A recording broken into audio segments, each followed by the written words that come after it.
My name's John Borchard.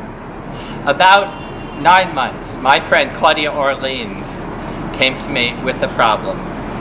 She had a inner city roof deck that she wanted to transform into an oasis.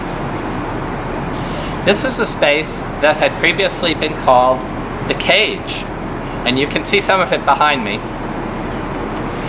The problem was, really, I had been doing photography, but nothing outdoors, and this was an outdoor space, and I knew nothing about outdoors. In Boston, outdoors is sun, it's weather, we get hurricanes here in Boston. It was not a match made in heaven. Claudia asked me 6 times, and 5 times I said no, and I finally cracked. Let me tell you a little bit about my history. My mother was a sculptress and an architect as well, and I grew up surrounded by 3-dimensional sculptures and 3-dimensional space and its problems. I turned into an engineer, and an engineer though with artistic twists. All my projects had an artistic side to them. About 10 years ago, I had a long-term project that ended, and I looked around for what to do next, and I chose the artistic direction, really. And the part that I chose was related to visual cues and how those affect our perceptions. Perspective, issues of size, lighting. And when this story started, I'd been doing photography for about 10 years, large-scale photography. For me, that meant 8 feet. Claudia was convinced that these images could form the basis that would turn her cage into a healing garden, into a calm space. It was a much larger scale than anything I was used to, in addition to being outdoors.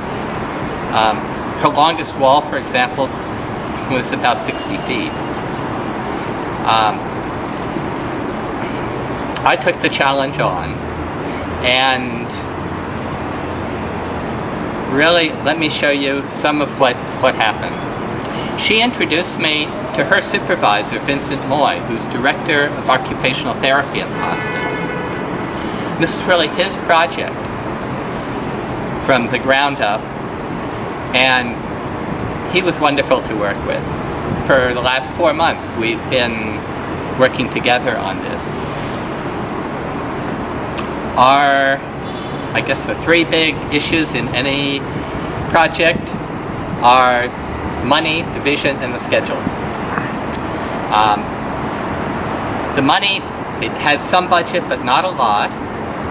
And to pull the ends together, I ended up donating the artwork, which is about $30,000 worth. And they paid for the installation and the physical construction of it.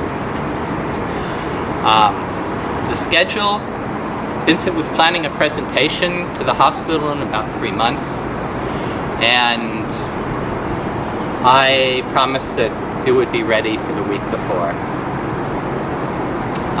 And for the vision, this is what you'll get to see in the video. I really planned on photographs around the periphery of the cage, on the walls, and you can see some of these here. The intention, these pictures were from Ireland, Maine, Italy. They all had a blue coloring to them, a blue palette, so that they'd be reminiscent of sky. And then there was a long wall that I had a single panorama from Ireland. The separate pieces, I invented a system of zip tying onto the mesh fencing. These were mounted on aluminum, and there was one long piece that I can show you here from Bar Harbor in Maine that I was concerned about high winds. And with the size of this piece, my plan was to cut it into 8 separate vertical sections and mount them, pull them apart and mount them separately. Which actually worked out very nicely from an artistic standpoint also. It filled them all.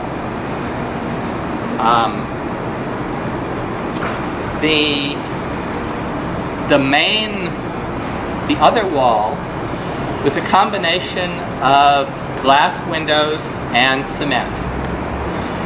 The glass windows, there are offices behind these windows, and I needed, the people behind them needed to see out, but they wanted privacy from the clients who'd be in the rooftop.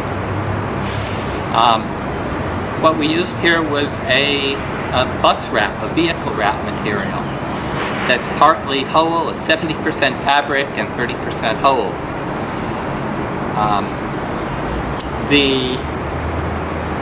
On the concrete, it was a solid vinyl. I really felt the concrete needed covering to break the institutional feel of the space. And I was concerned, since it was one picture that filled the entire space, I was concerned that there'd be a mismatch between the colors. And so I actually printed large sections of this in both materials to check. It turned out not to be a problem. But the concrete turned out to be really mean to attach to. This was 40-year-old concrete, and it had developed a chalkiness over the years. Nothing would stick to it. The manufacturer of the vinyl suggested we power wash it, and this did absolutely nothing for it. I ended up undertaking to paint the concrete with a special waterproofing paint, but the dustiness of the concrete pulled the water out of the paint, and it was only after 3 coats that something finally stuck.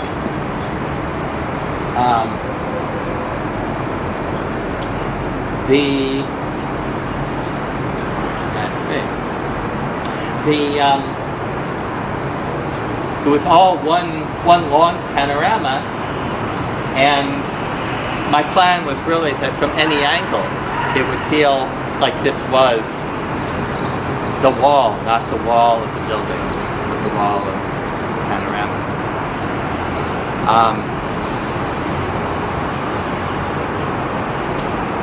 Even after we were done with the concrete, it still needed some silicone rubber, silicone adhesive to attach the vinyl to the concrete.